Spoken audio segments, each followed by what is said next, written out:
ఏంటి అయిపోతుంది. ఎవరు మూసుకో.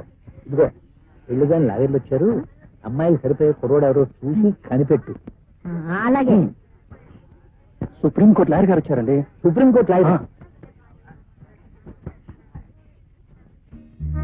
Hello hello, how do you? Supreme court లాయరా మీరు? Very glad to meet you. Thank you. నేను కూడా లాయర్ని, సుప్రీంకోర్టు దగ్గర రావాల్సింది. మరి ఎందుకు రాలేపోయారు? కేసులు కాక. Supreme court lawyer. Hello hello, many many happy returns. Supreme court lawyer అమ్మా. పుట్టినరోజున పసిపాపను బాధ పెట్టిన పాపానికి ఎవిడెన్స్ యాక్ట్ 58 ప్రకారం అప్రూవర్ గా మారి మాకు నేను విధించుకున్న జరిమానా మీ ప్లీజ్ యాక్ట్. బాబు మీరు ముందే యాక్సిడెంట్ లో కలుసుకున్నాం. లేదు రెడీ, యాక్సిడెంట్ లో కలుసుకున్నాం. యాక్సిడెంట్ లో కలుసుకున్నారా? ఏం యాక్సిడెంట్? ఏం యాక్సిడెంట్? ఏం యాక్సిడెంట్? ఎక్స్క్యూజ్ మీ, యాక్సిడెంట్ కి వడ్డీయా? మీరు ఇచ్చిన డబ్బుకి చక్రవడ్డీ. ఆ అబ్బాయిని చూడండి. నీకేమన్నా బుద్ధుందా? వాడు బట్టలు బట్లర్ అయితే బట్టలు చూస్తాడు, వంట పని చేస్తాడు, ఇంట్లో అమ్మాయి కావాల్సిన అన్ని పనులు చేసి పెడతాడు కదా. నీ నెత్తి నా మొహం కోరు మూసుకో. ఆ అబ్బాయి చూడు ఎలా ఉన్నాడు?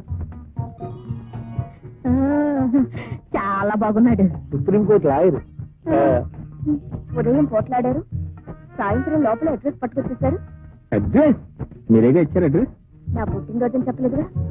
అదే చెప్పకుండా తెలుసుకుని తెలియకుండా వచ్చిన ప్రతి. బాబు మీరు రావడం నాకు నిజంగా థ్రిల్గా ఉంది. Thank you. ఏదైనా కేసు మీద వచ్చారా? పిలవలేదు. కేసు అన్నారు కదా. బుద్ధి లేకన్నా. వెళ్ళు. ఇదిగా ఇలా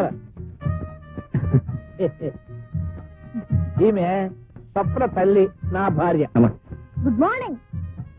ఏమనుకోకండి, కేసు అని పిలిస్తే చాలు ఇలా వచ్చేస్తూ ఉంటుంది. ఎందుకనండి? నేను లాయర్ అవగానే ఒక కేసు పట్టుకున్నాను బాబు. అదే ఫస్ట్ కేసు, అదే లాస్ట్ కేసు. ఆ కేసు వాళ్ళ నాన్నది. ఆ కేసులో దురదృష్టవశాత్తు నేను ఓడిపోయాను. ఓడిపోగానే వీళ్ళ ఆస్తి పోయింది. ఆస్తి పోయినా మనం ఫీజు చేస్తాం కదా. ఫీజు ఇవ్వమన్నాను. ఫీజు లేదు, పిల్ల ఉంది, కావలిస్తే పట్టుకెళ్ళమని సత్రాజిత్తు శ్రీకృష్ణుడికి శమంతకమణిని అప్పచెప్పినట్టు ఈ కేసు నాకు అప్పచెప్పాడు.